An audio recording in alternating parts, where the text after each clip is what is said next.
आज के सुबह में एक सवाल है, क्या आप यहोवा के व्यवस्था से प्रसन्न होते हैं? उसके वचन को जानने में खुशी लगता है, वचन को पढ़ने में खुशी लगता है कि आप कई एक बार हम लोग रीति रिवाज के तौर पे बाइबल पढ़ते हैं, तो रीति रिवाज नहीं, वो आपका परमेश्वर का बात है आपके लिए। ये सोच के पढ़ना है कि परमेश्वर मेरे लिए इसमें क्या रखा है। हालेलुया। आपके लिए क्या है इस चीज को जानने के लिए, इसलिए नहीं कि एक अध्याय रोज पढ़ लिए और अपने आप को संतुष्ट कर लिए कि हम एक अध्याय रोज बाइबल पढ़ते हैं, तो उससे कुछ फायदा नहीं होगा। आप पढ़िए एक ही, मैं बोलता हूँ कि एक ही पद पढ़िए आप, लेकिन वो पद आपको समझ में आना चाहिए। हालेलुया। एक ही लाइन पढ़िए बाइबल का, लेकिन वो लाइन आपको समझ में आना चाहिए।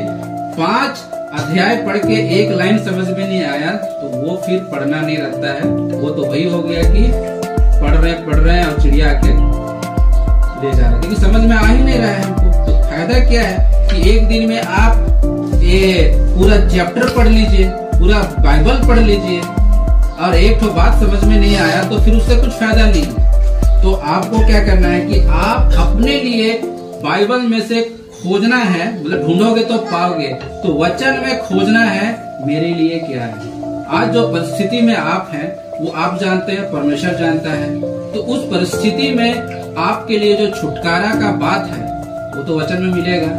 तो आपको ढूंढना है वचन में कि मेरे छुटकारा की बातें कहाँ पर परमेश्वर का वचन कहता है, और उस वचन को आपको पकड़ करके परमेश्वर से प्रार्थना करना, मांगना है। उदाहरण के लिए अगर लिखा है कि उसके कोड़े खाने से हम चंगे हुए, अगर आप बीमार हैं, ठीक है, तो आपके मन में क्या होना चाहिए? हमेशा ये चलते रहना चाहिए कि उसके कोड़े खाने से मैं चंगा हुआ। हालेलुया।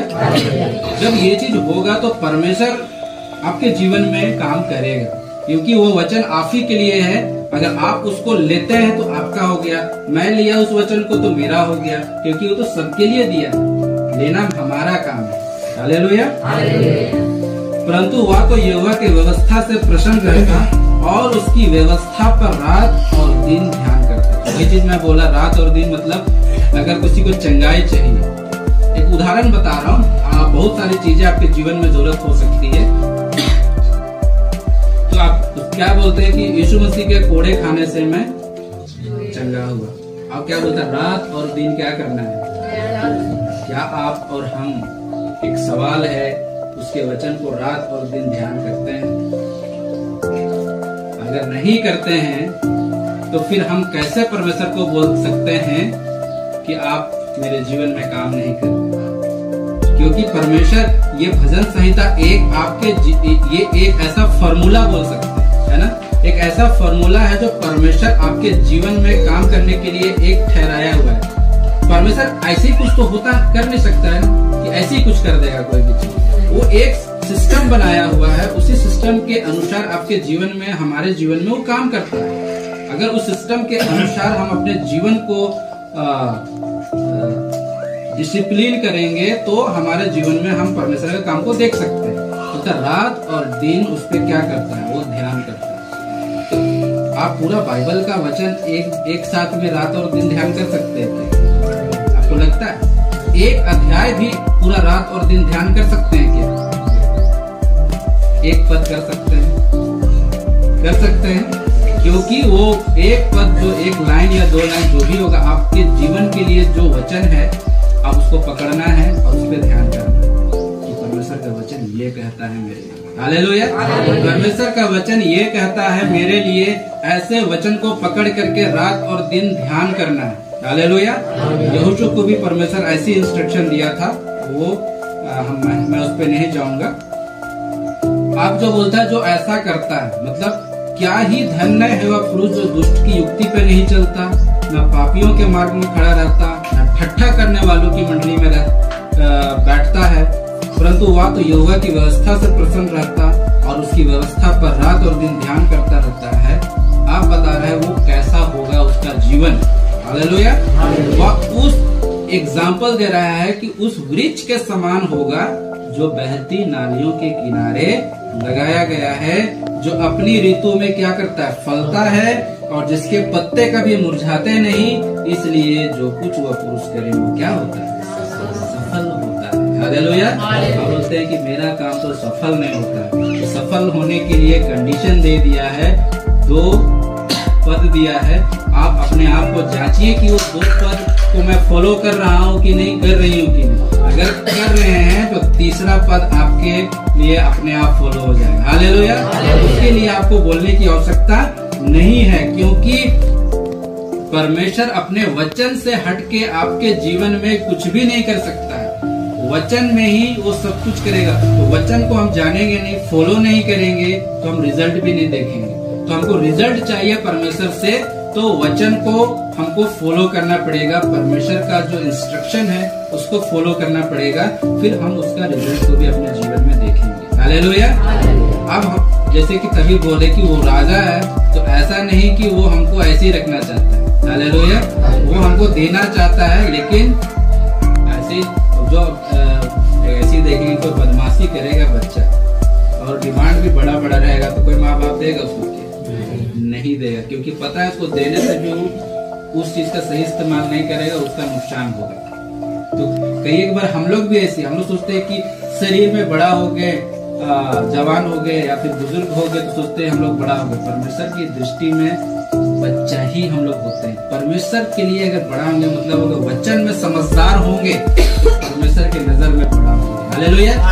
बड़ा होंगे, समझदार होंगे, तो परमेश्वर, आपका बच्चा बड़ा होगा, समझदार होगा, तो आप उसको क्या अधिकार देंगे ना, आपका वारिस का हकदार बनाएंगे उसको, जो आपका हक है उसमें से आप उसको देंगे। हालेलुया। तो ये चीजें हैं। अब चौथा और 5वां पद में अगर देखते हैं, दुष्ट लोग ऐसे नहीं होते, मतलब है कि आपको बता रहा है कि आपके जीवन में अगर कोई दुष्ट लोग है जो आपको परेशान करते हैं, तो उसके लिए भी बोल रहा है कि दुष्ट लोग ऐसे नहीं होते, वह उस भूसी के समान होते हैं जो पवन से क्या होती है, उड़ाई जाती है। हालेलुया। अब जो आपको परेशान करते हैं उसको आप बोलिए वो भूसी है। भूसी आपका कुछ बिगाड़ सकता है क्या? वो पवन से उड़ जाएगा। हालेलुया। थोड़ा सा मैं अपना गवाही बांटूंगा। जमीन को लेके हम लोग बहुत परेशान थे, बहुत कोई को मालूम होगा यहाँ, और काफी समय से ऐसे लोग उसके पीछे पड़े थे जो कि क्रिमिनल लोग बोल सकते हैं। लेकिन ये वचन जो है ना, चौथा पद जो है, वो परमेश्वर मुझे अंदर से उभारा कि दुष्ट लोग ऐसा नहीं होता, दुष्ट लोग भूसी के समान। तो मैं बोलने लगा वो लोग भूसी है और वो लोग हवा से उड़ने जैसा लोग है। मैं रोज बोलता था इस चीज को, दुष्ट भूसी, वो और लोग का नाम ले लेके मैं बोलता था वो लोग भूसी है और वो लोग पवन से उड़ाया जाएगा। आज सब उड़ गया, कोई भी नहीं है। सही का हवा की तरह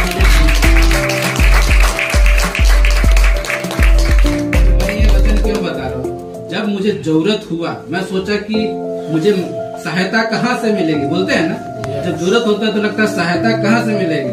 अब हम लोग ढूंढते हैं अपने आसपास के लोग, तो वो लोग भी मदद नहीं कर पाते हैं कई एक बार। तो फिर हम लोग बोलते हैं कि परमेश्वर तो यहोवा, सहायता तो हमको यहोवा ही से मिल सकता है, परमेश्वर से मिल सकता है। लेकिन परमेश्वर कैसे सहायता करता है? वो अपने वचन को भेज करके मदद करता है। हालेलुया। वचन को भेज चुका है, अब क्या करना, वचन को ले लेना है।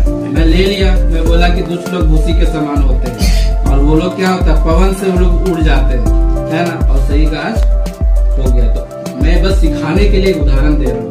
आप उसको अपने जीवन की जो चुनौती है उसमें आप ऐसी वचन को ले करके अपने लिए आप प्रोक्लेम कर सकते हैं, आप उसको घोषणा कर सकते हैं। हालेलुया। 5वां पद बोलता है, इस कारण दुष्ट लोग अदालत में स्थिर न रह सकेंगे, न पापी धर्मियों की मंडली में ठहरेंगे। वो हमको बता रहे हैं कि ये लोग ऐसे हैं, आपको डरने का जरूरत नहीं है। लेकिन आपको इधर जो है ना, ऊपर का 2 पद फॉलो करना पड़ेगा। हालेलुया। ऊपर का 2 पद फॉलो कर रहे, नीचे का सारा पद ऑटोमेटिक परमेश्वर आपके लिए करेगा। हालेलुया।